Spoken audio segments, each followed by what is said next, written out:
Hello everyone, কেমন আছেন সবাই? তো আজকে 15ই আগস্ট, আজকে আমাদের স্বাধীনতা দিবস।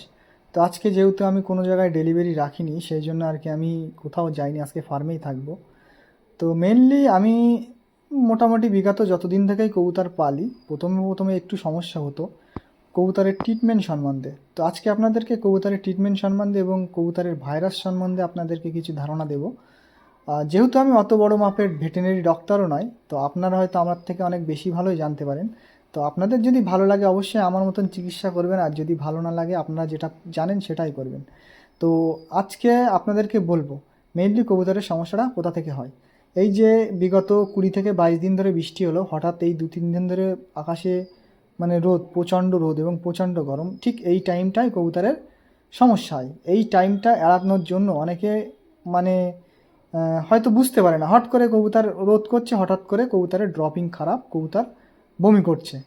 তো ড্রপিং খারাপ হলে এর কারণ, মেনলি কারণ হচ্ছে কবুতরের ডাইজেস্ট প্রবলেম। ডাইজেস্ট প্রবলেম বলতে কবুতরের হজমের সমস্যা। এই হজমের সমস্যা মেনলি এই ওয়েদার চেঞ্জের সময় হয়, কিংবা অতিরিক্ত গরমের সময়ও হয়। তো এইটা প্রথম থেকে এড়ানোর জন্য আপনারা কি করবেন, আপনাদেরকে একটা স্ক্রিনে একটা আহ, আমি ছবি দিচ্ছি। এটা হচ্ছে অ্যাপেল সিডার ভিনিগার। এই অ্যাপেল সিডার ভিনিগারটা আপনি মোটামুটি 7 থেকে 8 দিন 10 লিটার জলে মোটামুটি 10 ml দিয়ে গুলে সবাইকে মানে দেবেন। এতে আপনার কবুতরের ড্রপিং একদম পুরো শক্তপোক্ত যেমন হয় নর্মাল সেরকমই থাকবে এবং ভালো থাকবে। যদি কারো খারাপও থাকে সেটা আরও ভালো হয়ে যাবে। এটা বাজারে অ্যাভেলেবেল নয়, এটা একমাত্র অ্যাপোলো ফার্মেসিতেই পাওয়া যায় আমাদের এখানে। আমরা তো নর্মাল ওষুধের দোকানে পাই না। তো আপনাদের এরিয়ায় হয়তো আপনারা যেখান থেকেও কালেক্ট করে রাখবেন, এটা মাস্ট প্রয়োজন আপনার ফার্মে। আপনার ফার্মে ব্রিডিংয়ের থেকে বেশি প্রয়োজন আপনার অ্যাপেল সিডার ভিনিগার। কারণ অ্যাপেল সিডার ভিনিগার যদি আপনার ফার্মে না থাকে, আপনার কবুতর একটা অসুস্থ হলে সেটা রিকভারি হতে মিনিমাম 2 মাস সময় লাগবে। তো আপনাকে ভিটামিন প্রয়োগ করার আগে হলেও আপনাকে ভিটামিন দেওয়ার থেকে বিরত থেকে এই ওষুধগুলো দিতে হবে। নর্মালি বর্ষার সময় এটা তো আপনাকে মজুদ রাখতেই হবে। আর এর পরেও যদি কিছু কিছু কবুতরের সমস্যা হয়, যেমন চুনা পায়খানা, সবুজ পায়খানা, তারপরে হচ্ছে গাঢ় সবুজ পায়খানা, যেখানে মানে শুকাচ্ছে সবুজ টাইপের হয়ে যাচ্ছে, এইসব সমস্যা হলে আপনারা একটা কাজ করতে পারেন। আপনাদেরকে স্ক্রিনে একটা গ্যাসের ওষুধ আমি আপনাদেরকে দেখাবো। এই যে গ্যাসের ওষুধটা আপনারা দেখছেন, এটা র্যানট্যাক সিরাপ, এটা বাচ্চাদের। তো এটা আপনারা যে কবুতরটার সমস্যা হচ্ছে মানে ফার্স্ট স্টেজে যে বমি করছে, কিংবা মানে এই অ্যাপেল সিডার ভিনিগার খাওয়ানোর পরেও তার সমস্যা সমাধান হয়নি, তখন এইটা আপনারা প্রয়োগ করতে পারেন। এটা মোটামুটি 0.5 ml আপনার কবুতরকে খাওয়াতে পারেন। এটা সকাল এবং সন্ধ্যের দিকে দিলে খুবই ভালো হয়।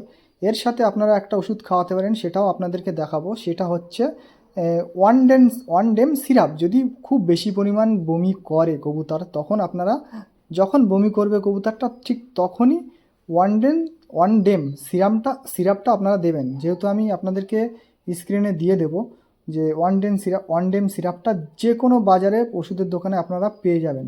ওয়ান ডেম সিরাপ ছাড়াও আপনারা বাজারে ওয়ান ডেম ট্যাবলেটও পাবেন। যেটা আপনাদের সুবিধা সেটা আপনারা দিয়ে দেবেন।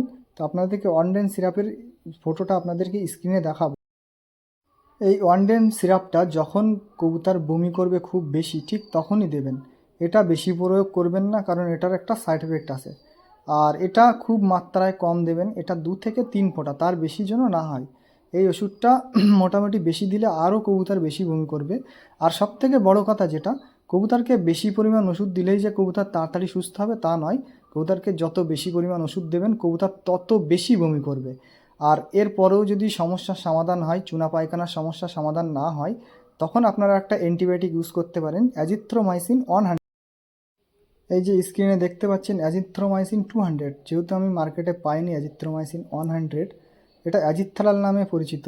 তো আপনারা এটা মোটামুটি 0.5 ml করে কবুতরকে খাওয়াবেন দিনে 2 বার, 2 টাইম। মোটামুটি কবুতর 2-1টা দানা খেলে আপনারা এটা দেবেন। আর যদি না খায় আপনারা একটু লিকুইড টাইপের কিছু খাইয়ে দেবেন গুলে। যেহেতু দানা টাইপের খাওয়ালে একটু ডাইজেস্টের প্রবলেম হয়, সেই জন্য আপনার লিকুইড টাইপের একটু হালকা করে খাইয়ে দেবেন।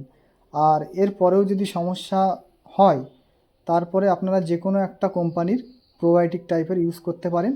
আর আশা করি আমি এতে ঠিক হয়ে যাবে, কারণ এতে আমি বহু কবুতর আমার সুস্থ করেছি। মোটামুটি যদি সময় দেয়া যায়, আর তার থেকে সবথেকে বড় কথা কবুতরের মানে কোনো প্রবলেম হলে তার ওষুধের থেকে তার যে নার্সিংটায়, তার মানে নার্সিংয়েই কবুতরটা ঠিক হয় বেশি পরিমাণ। আর এখন মেনলি এই যে ওয়েদারে একটা বেশি মেন সমস্যা হয় বর্ষার সময় বিশেষ করে কবুতরের চোখে ঠান্ডা লাগে। তো চোখে ঠান্ডা লাগার ভিডিও নিয়ে অবশ্যই আমি আসবো। চোখে ঠান্ডার মানে কি করলে কি সমস্যা সমাধান হবে, আগের দিন একটা ভিডিও দিয়েছিলাম, তো ওটাও ভালো হয়েছে। ওর থেকে আরও একটা ভালো ভিডিও আপনাদেরকে দেবো, যে ওষুধটাতে আমার ভালো কাজ হয়েছে। আমার মোটামুটি আমি ইউজ করে যেটাতে ভালো ফল পাবো অবশ্যই আপনাদেরকে জানাবো। তো বন্ধুরা, ভিডিওটা ভালো লাগলে অবশ্যই লাইক, শেয়ার এবং সাবস্ক্রাইব করবেন। তো ভিডিওটা শেয়ার করে আরেকজনকে দেখার সুযোগ করে দেবেন। হয়তো অনেকে নতুন মানে কবুতর পালক আছে, তারা ট্রিটমেন্ট সম্বন্ধে জানে না। আমিও যখন নতুন নতুন পালতাম তখন মানে অনেক সমস্যা হতো। তো অবশ্যই আপনারা ভিডিওটাকে শেয়ার করবেন, আরেকজনকে দেখার সুযোগ করে দেবেন। তো ধন্যবাদ সবাইকে, সবাই ভালো থাকবেন, সুস্থ থাকবেন। আজকের ভিডিও এই পর্যন্তই।